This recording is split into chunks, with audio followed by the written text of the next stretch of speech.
Толпа людей неспешно двигалась по просторным этажам нового торгового центра. В воздухе витал запах свежесваренного кофе, разноцветные огни вывесок отражались на сверкающих стеклянных витринах, а в центре зала журчал большой декоративный фонтан. Среди покупателей был и маленький Ваня, который пришел сюда с мамой. Ему нравилось наблюдать за суетой, слушать негромкую музыку, звучащую из колонок, и рассматривать яркие игрушки на полках магазинов.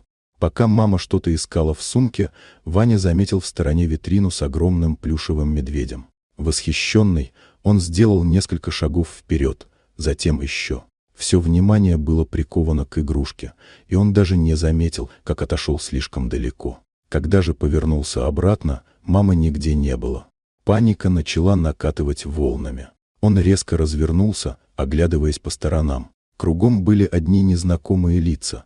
Кто-то спешил, кто-то медленно прогуливался, но никто не обращал на него внимания. Ваня сделал несколько шагов назад, пытаясь найти знакомое место, но торговый центр был слишком большим, а магазины казались одинаковыми. Он попытался вспомнить, в какой стороне они были с мамой, но коридоры сливались в один бесконечный лабиринт.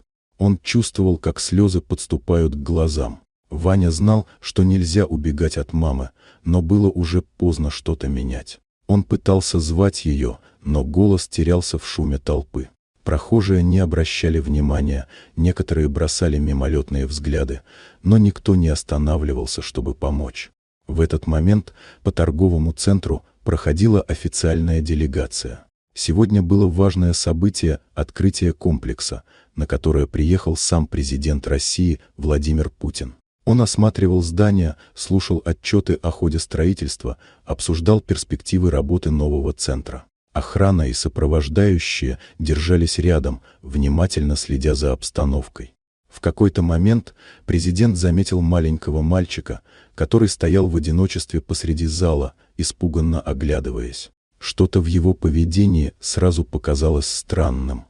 Он выглядел потерянным, растерянным, словно не понимал, куда идти. Путин ненадолго остановился, наблюдая за ребенком, а затем подошел ближе. Несколько слов, и ситуация прояснилась. Мальчик оказался здесь один не потому, что заигрался, а потому, что потерял свою маму и не мог ее найти. Охрана сразу же получила распоряжение связаться с диспетчерами. Через минуту по громкой связи раздалось объявление о пропавшем ребенке и просьба его маме подойти к центральному фонтану на первом этаже. Сотрудники службы безопасности аккуратно отвели Ваню туда и попросили его подождать. Мальчик стоял у фонтана, напряженно всматриваясь в толпу. Минуты тянулись мучительно долго. Но вот, наконец, среди людей появилась знакомая фигура. Женщина, отчаянно оглядываясь по сторонам, вдруг заметила его и поспешила навстречу. Ваня не успел ничего сказать. Мама уже обняла его, крепко прижимая к себе. Он чувствовал, как ее сердце бьется быстро-быстро, словно она бежала всю дорогу. В глазах ее были слезы, но губы улыбались от облегчения, от радости, от того, что все закончилось хорошо. Путин, наблюдавший за этим с некоторого расстояния, кивнул и пошел дальше, продолжая осмотр центра. Для него это был лишь один из множества рабочих дней, но для маленького Вани этот день останется в памяти навсегда. Вот такая удивительная история. Дорогие друзья, если вам понравилось видео, поставьте лайк, а также подписывайтесь на канал, впереди еще много интересного.